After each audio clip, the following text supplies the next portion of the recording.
രജനി സാറിൻ്റെ പഴയ പേര് ശിവാജി റാവു എന്നായിരുന്നു. ബസ് കണ്ടക്ടറായിരുന്ന അദ്ദേഹത്തിന് ഒരു ദിവസം അനുഭവം ഉണ്ടായി. അവിടെ വേ ഔട്ടും വേ ഇന്നും ഡോറുണ്ട് ബസ്സിൽ. ഒരു പെണ്ണ് വേ ഔട്ടിൽ കയറി വന്നു. പുള്ളിക്കാരൻ തടഞ്ഞു. ഈ പുള്ളിക്കാരി തട്ടി മാറ്റി അകത്തോട്ട് കയറിപ്പോയി. പുള്ളിക്കാരൻ ആരെങ്കിലും അധികാരത്തിൽ കയറി പോന്നെ. ആ ദിവസം അങ്ങനെ കടന്നുപോയി. പിറ്റേ ദിവസം പുള്ളിക്കാരെ കണ്ടു, ഒന്നും മിണ്ടാൻ പോയില്ല. പിറ്റേ ദിവസം കണ്ടു, അങ്ങനെ പതുക്കെ പരിചയപ്പെട്ടു. അപ്പോൾ ആളുടെ പേര് നിർമ്മല എന്നാണ്, ഒരു മെഡിക്കൽ സ്റ്റുഡൻ്റാണെന്ന് പറഞ്ഞു. അങ്ങനെ ഡെയിലി കാണുന്ന പതിവായി, നല്ല കൂട്ടുകാരായി.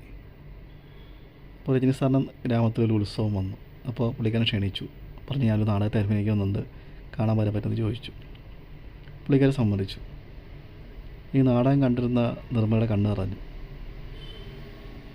എന്നാൽ പിറ്റേ ദിവസം പറഞ്ഞു, താങ്കളൊരു കണ്ടിട്ടുള്ള ആളല്ല, അഭിനയത്തിന് നല്ല കഴിവുണ്ടെന്ന് പറഞ്ഞു.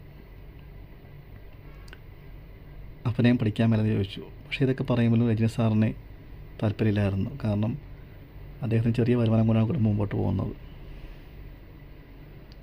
ഒരു മാസം കഴിഞ്ഞപ്പോൾ ഒരു ഇൻ്റർവ്യൂ കാർഡ് വന്നു അദ്ദേഹത്തിന്. മദ്രാസ് ഫിലിം സിറ്റിയിൽ പഠിക്കാനുള്ള ഇൻ്റർവ്യൂ കാർഡ്.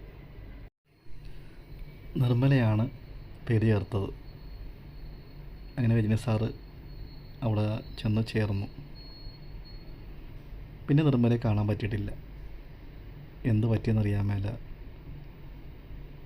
ഒരു കോണ്ടാക്ട്സും. കൂട്ടുകാരനെ ഇട്ട് അന്വേഷിപ്പിച്ചു. അഡ്രസ്സ് ഇറക്കിപ്പോയി, ഒരു അറിവുമില്ല. എന്ത് പറ്റിയെന്ന് അറിയാൻ മേല. പുള്ളിക്കാരി ഒരു ആഗ്രഹം പറഞ്ഞായിരുന്നു, താങ്കളെ വലിയ നടനായിട്ട് എനിക്ക് കാണണം, അതെൻ്റെ ആഗ്രഹം എന്ന് പറഞ്ഞായിരുന്നു. പക്ഷേ ഫസ്റ്റ് ഫീസിൽ അടച്ചുള്ളൂ. പിന്നെ കൂട്ടുകാരൊക്കെ കുറച്ച് ഹെൽപ്പ് ചെയ്തു. അങ്ങനെ അഭിനയം പെട്ടെന്ന് പഠിച്ചു. ഇന്നാണ് നടനാകുമ്പോൾ നിർമ്മല കാണാൻ പറ്റുന്നോർത്ത് പെട്ടെന്ന് അഭിനയം പഠിച്ചു. ഒരിക്കൽ പോലും നിർമ്മല വന്നില്ല.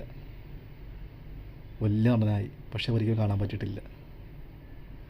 കഴിഞ്ഞ പുള്ളിക്കാരൻ്റെ ബർത്ത്ഡേ ആയിരുന്നു, എന്നിട്ടും കാണാൻ പറ്റിയില്ല. നിർമ്മല ഉണ്ടോ മരിച്ചോ പോലും അറിയില്ല. ഇനി കാണാൻ പറ്റുമായിരിക്കുമോ?